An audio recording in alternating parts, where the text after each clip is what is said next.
Fables, written by Tanya Guleria. The Lion and the Mouse.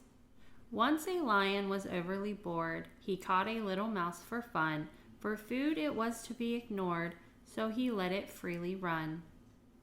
The mouse expressed appreciation as the lion allowed it to speak. Such benevolence in this wild relation was in nature extremely unique. Time passed on. Once the lion was captured, and the hunter's strongest linen rope, and for the mightiest beast of great rapture to get free, there was no real hope. But life is always controversial. In this moment the mouse was around. For the lion's largest act of mercy, it chewed through the ropes he was bound.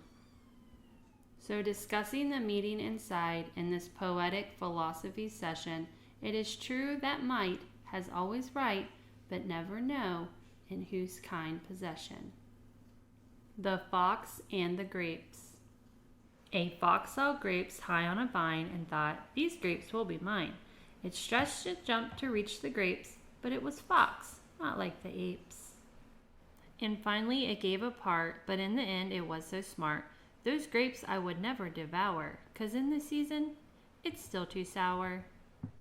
But of course it's not all right if you lose to show your spite. The Scarecrow. In the garden stuffed with straw was erected Scarecrow. It was gloomy, dull, and sad, and it felt very bad. It possessed no charm and glamour, and it lived in hardest drama. It was almost at the end that it had no real friend.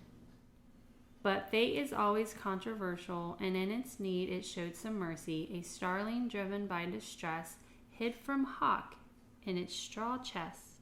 Finding out that Scarecrow was much better than the hawk, the starling announced over all for Scarecrow's beautiful soul.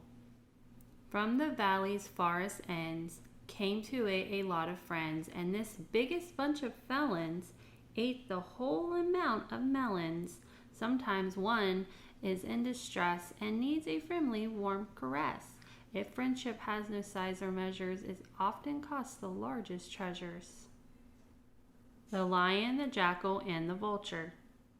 Lion, Jackal, and Vulture went along their way. To each other they showed culture and divided their prey. The bird was watching from the highs, and when it saw some deer, it gave a signal to the guys. The jackal lurked near. It chased the deer in direction where the lion sprang, and there was not a real protection from this wicked gang. But destiny expressed its might and didn't let things go. A poison snake did deadly bite the lion on the paw.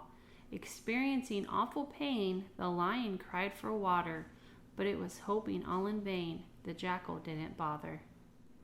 The lion burned in cruel fever. It asked the bird for shade. Bird's eye did slightly quiver, but still its friend betrayed. In life you take some care when you choose a friend. A lot of them take when you share, but aren't beside in the end. The Lion and the Frog. Once King Lion gathered all the creatures and asked them to divide in two, according to their main features that they possessed were true. The beauties had to step on left, the clever on the right. There had to be no fraud and theft, 'cause everyone has pride. But in the end, oh what a riddle, all were already divided. Only the frog stayed in the middle and seemed to have not yet decided. I find the situation quite distressing, and my problem is to not neglect, 'cause God has given me a blessing to have both beauty and intellect. In our life there is variety of many groups, parties, and teams. Sometimes where we stand in society depends on our self-esteem.